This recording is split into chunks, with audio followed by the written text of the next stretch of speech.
This is a safety meeting for August 25th, 2020, and I'm Dennis Dalton, the safety officer. We're going to focus this week on how to operate club aircraft safely. And we're going to focus specifically on engine starting and parking procedures. This T-41 is not tied down, got some chocks here that are only in the front, and so we'll be talking about those types of things. There's also a quiz at the end of this presentation that you can take, and you may be asked to do something with that. We're still that's still a work in progress, but I'll talk about that at the end. Okay, starting the airplane engine. Well, if the engine is cold, that's one procedure. And now, how do you know the engine's cold? Well, the best thing is to get in front of the engine and put your hand on the cowling. Asking someone when they flew it last doesn't really tell you very specifically whether it's cold or not. If it's cold to the touch, it's cold. If it's warm, then it's warm. If it's too hot to touch, then it's hot. Your experience in how to start an engine based on those temperatures is how you will be able to determine how to successfully start an engine. So you just go in there, you certainly don't want to burn your hand, but you can tell right away if you put your hand up there close to the cowling behind the prop, right there on the cylinder jug, you'll be able to tell right away. You can put your hand on the cowling, but that could be the sun reflecting. So you have a cold engine. It could have been run maybe yesterday, maybe it was an hour ago. I guess that would depend on how cold it is outside, right? Or how hot it is. Whether the engine's just going to be like room temperature or really cold. So again, it's not a real specific thing, but cold engine doesn't mean hot. And again, that's something you have to try and determine yourself by investigating it, by checking and feeling the engine, not by asking somebody else.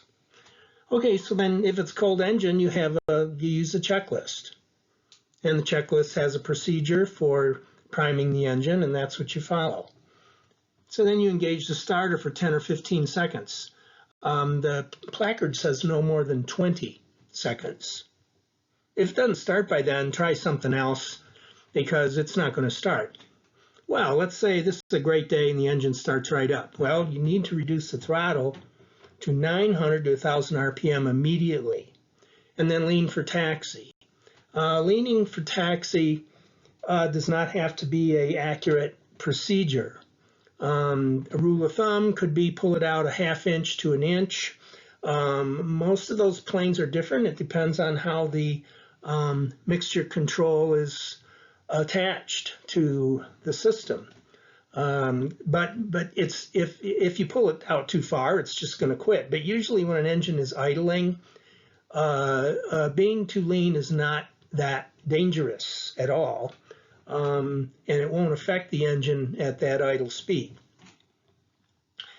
Do not engage the starter with the engine running, when the engine's not running at all. The engine must be stopped before engaging the starter, or serious damage to the starter drive gear is inevitable. So that's a very small, high torque gear, and it has to engage in the teeth on the flywheel. And if the airplane is kind of starting and you think, and you hit the starter again, that could be that's where the damage comes in. Now, I would suggest, personally, I do not put my headset on when I'm starting the engine. I want to hear what's going on.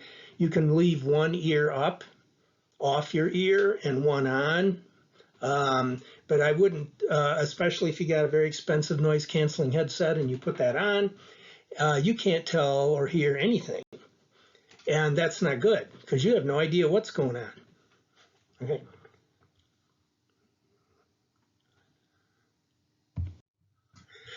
Okay, well, let's say it's a cold engine and it doesn't start and you did everything you're supposed to do. Well, don't continue engaging the starter. Repeat the priming sequence. It might not have enough gas. You know, it says 8 to 10 GPH for 3 seconds. Now, everybody's interpretation of 8 to 10 on that gauge and 3 seconds is different for everybody from my experience. So whatever you did here, if you did it too long and you did too much, maybe it was too much. Maybe, but if it doesn't start, it could be flooded, or if you didn't do it enough, it needs to have the sequence again. So if it doesn't start, you're going to do this again, the priming sequence, but you have to pay attention to what you did. Okay, the engine still won't start. Well, if it's below freezing temperature, then you have to heat up the engine. Well, that's not a problem right now. Below freezing temperature, well, let's talk Fahrenheit. That's, in the mid 30s, low 30s. You can't fly if it's 10 degrees out or lower. Well, if it's around 20 degrees out and that thing's been out all night, it's probably not going to start. You're going to need to use a Red Dragon, or you need to get it in the hangar. But that's really a cold weather situation, but I just had to put that in there because I felt I did. Otherwise, if it's a regular normal temperature like it is right now in August here, the engine either has too much fuel or not enough, unless something's broke. So that's what's going on here. So if you've already given it 2 priming sequences and you figured you did it right, the engine may be flooded with gasoline, excessive, and that probably is. So what do you do with that? Well, the hot start procedure. Well, the theory of hot start is to pull as much air into the cylinders during engine turnover sequence with no fuel being added. So obviously then don't touch the fuel pump. Make sure that electric pump is off, okay? And you don't want to add other than what might be in the cylinders already, because that's what's going to start the engine, is what's already in there. There's too much in there. Hot start procedure is used for an excessive fuel condition and applies to hot or cold engines. It's just easier to flood a hot engine, hence the name of the procedure. Think of it this way. You have a cold engine, so the air is real dense in there, so you have a lot of air. Well, if you got a lot of air in there because it's cold and the air molecules are real small, then you need a lot more gas to start it. Anybody familiar with having an older car that had a choke? That would always draw more gas in automatically in order to start a cold engine. So you have to do all this stuff yourself. You have to know how this works. Okay, so how do you do this? Well, the mixture full out to idle cutoff. This is a mixture. It's got to be all the way out. Throttle all the way in. Uh-oh, what's going to happen here? Well, you engage the starter. As it ignites, simultaneously push the mixture in and reduce throttle to 1,000 RPM immediately. And you go, well, yeah, okay, how do I do that? Well, you got to use one hand. And you can practice this before you do it. As long as the fuel pump is off, the electric pump, moving this in and out is not going to put any gas in there. As long as the fuel pump is off, okay? So you put your hand on the throttle, and now when you say mixture all the way in, well, gee, I thought I had to have it leaned a little bit. Well, you do, but I think once this thing lights up for the first few seconds, this engine, you can then pull it back out just a little bit. But right now, I would push that guy in, or it's going to quit. You see, because it was on idle cutoff, it's only going to run for a few seconds on what's in that cylinder. And it's going to run really fast if this is pushed all the way in, so you can't do that either. This has got to be out, where it would have been on a normal start, which is a quarter in. So you need to practice that a little bit before you do it. It won't hurt anything. Okay, so now we got a hot engine. We know it's hot because the last person told me they just got done flying it. No, it's hot because I put my hand in there on those front 2 cylinders and they're hot. Or I just got done flying it and I'm at the gas fuel pit.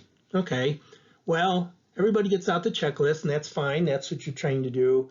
But, I would suggest that you try starting the engine without the priming sequence, nine times out of 10, it will start. I mean, and why not? It's not going to hurt it. You're just not going to sit there and crank it for more than like 5 or 10 seconds. It should start. Some of them never start with that. Most of them do. It just depends on, you know, they have a personality. These planes all have a personality, but I'll always try that first. Why not? Otherwise, you know, and if it doesn't, well, because you could flood it. Okay, so it won't start because I tried Dennis's little idea here. It didn't start. Okay, now use a priming engine sequence from the checklist, and it more than likely will start. Engine still won't start. Well, it's a hot engine. It's probably flooded now. Well, the priming engine sequence here is the thing that you need to keep paying attention as to how you're doing that. Because some people do it longer, some people do it less. It really can make a difference. Okay, it's probably flooded. Use the hot start procedure. Oh man, still didn't start. Well, open throttle all the way. Well, if the fuel pump is off, the engine is off, turn off put the P lead on off, right? So the mags are grounded. Just wait 5 minutes, shove the throttle all the way in, let that thing air out. Wait 5 minutes, and it'll probably start. Usually, people get to this point and it still won't start. They call up for help. By the time the help comes, it starts right up. So, you know, just do this, because that's all you're doing anyways, waiting 5 minutes. The thing will start. Okay, if something isn't broke, it'll start. It's just a matter of fuel. Okay, run up. After a difficult startup, plugs can sometimes be fouled with fuel. The mag check will tell you that with a large drop in RPM. You know that's supposed to be no more than 150. Well, I've seen it go to 250, 300 on one set of plugs. Running the engine at 2,000 RPM and lean of peak for 5 to 10 seconds should clean the plugs. People will do the run up, goes to 250. They say, man, something's broke. They write it up. Neil comes out there half hour later, starts right up. Well, there was a lot of gas on the plugs.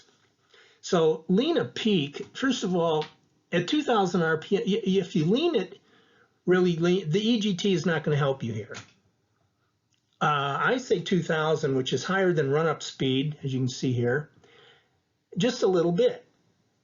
But then I'm going to lean it until it's rough, but only for about 5 seconds to 10 seconds. And then I'm going to put the mixture back where it should be and go back to the run-up again and check the mags again. And it always cleans them.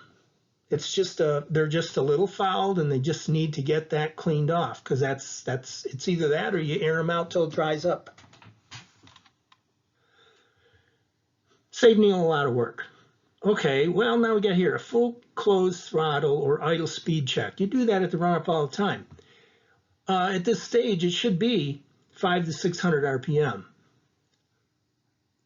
I've seen people say that thing didn't go below 1,000. Well, that's a problem when you're landing the airplane if it won't go lower than 1,000. That's landing with power on. Now, that's necessary in some planes for sure, but not these. On landing power off approach on a hot day, the RPM may indicate 800 to 1,000 RPM, although due to windmilling prop. Once forward movement slows to taxi speed, and after landing, the engine will slow to 500 RPM and may quit on the runway. Usually 17 left between Echo 3 and Echo 4 when there's an Airbus on a 4-mile final. And that's going to be a little upsetting, and you don't want to have those guys go around. So after landing, gently increase RPM to 700 or 800. You can get a feel for that, especially in very warm weather. Some of the planes have a tendency to quit. That's why I would pay attention to what this number is during the run-up. And that's why I do that.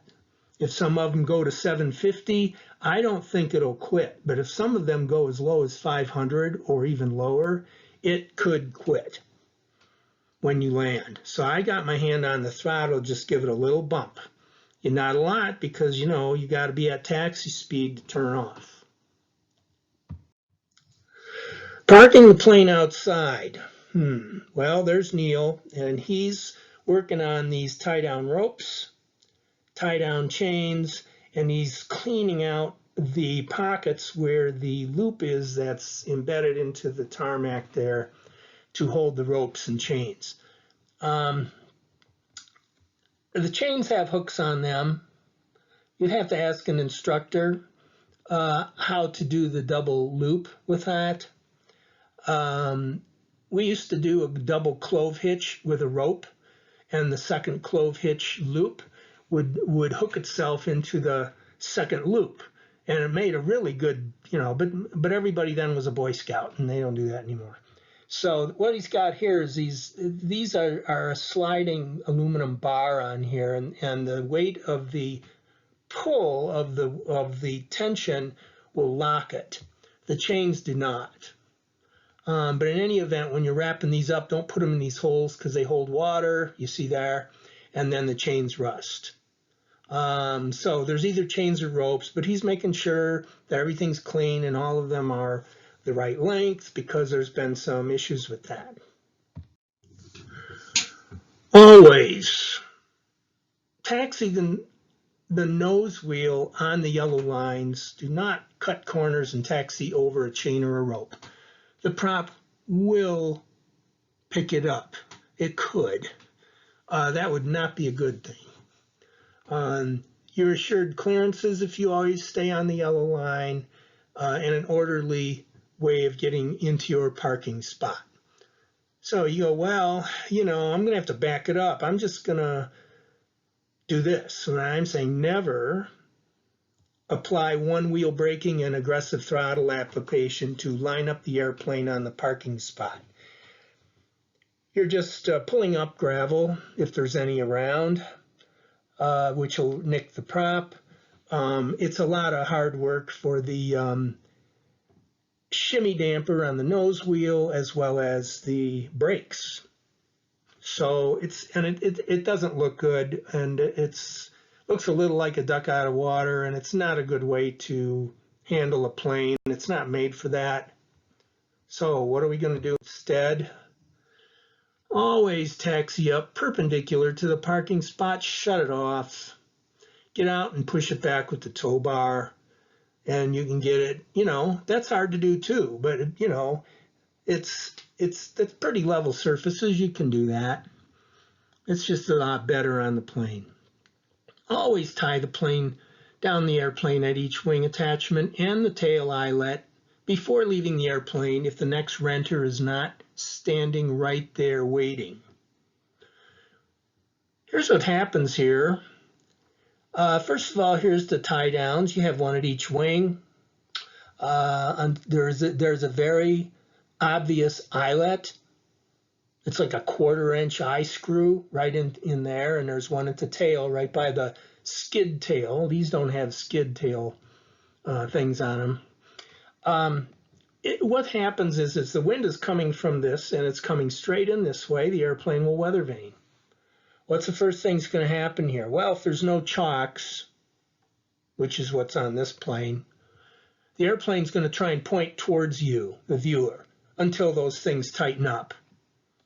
And maybe this one's going to tighten up before this one, which is going to tighten up before this one.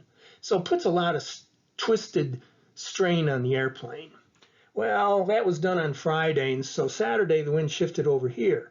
So now the airplane's going to weather vane to the right, or to the left from your viewpoint.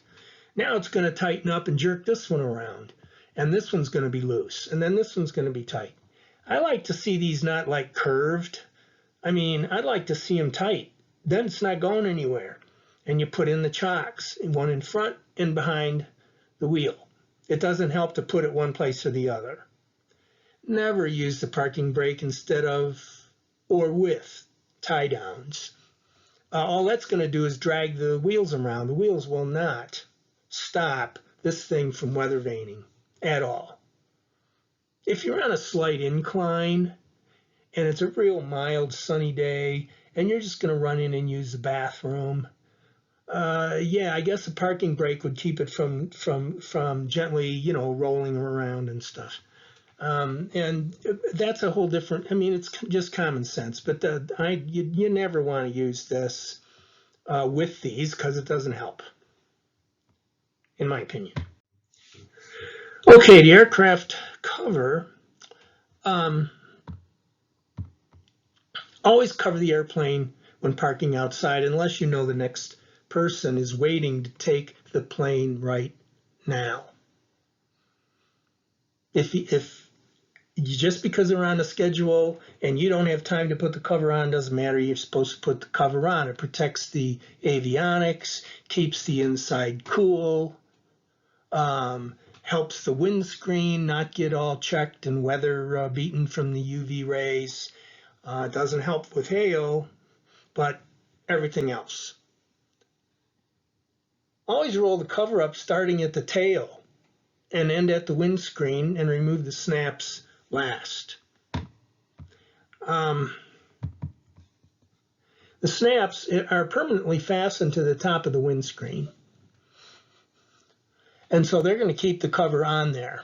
You separate it at the pilot side left-hand door, roll it around the back, go to the right-hand side of the airplane, roll it along there underneath the strut around to the window, the windscreen, and set it on there, and then take the snaps off. When you're going to unroll it, you always start the cover at the snaps above the windscreen, then it will not blow away. And then end at the tail. You unhook the belly straps downwind. It's a heck of a lot easier to hook them up later because if you try and throw those things under the plane and the wind's blowing them right back at you, it's nutty. You almost have to take them off and hook them up on the other side because you just can't do it by yourself. Never drag or leave the cover on the ground. Those Bruce's covers are very, well, depends. I guess it's relative. But they're $500–600. I mean, it's a relative cost, but you know they're very good for the airplane, and you need to use them if you're outside. We want to keep the club aircraft safe. You know, here's a nice little downflow here, and with some verga, and you know, just flip this guy over. Okay, this is a true or false quiz. I don't have to read these. You can read through these and answer true or false. And again, as I said, I'm not sure what this information is, just to know that you have looked at the safety video that we produced by the club, rather than signing a book or you know, a roster when we have our safety meetings in person, which will eventually happen again. But for briefing, we still have the paper briefing sheet if you want that, where you have to sign the book. Anyway, so that concludes this safety video presentation by Dennis Dalton, Safety Officer for August 2020. Be safe out there and happy flying.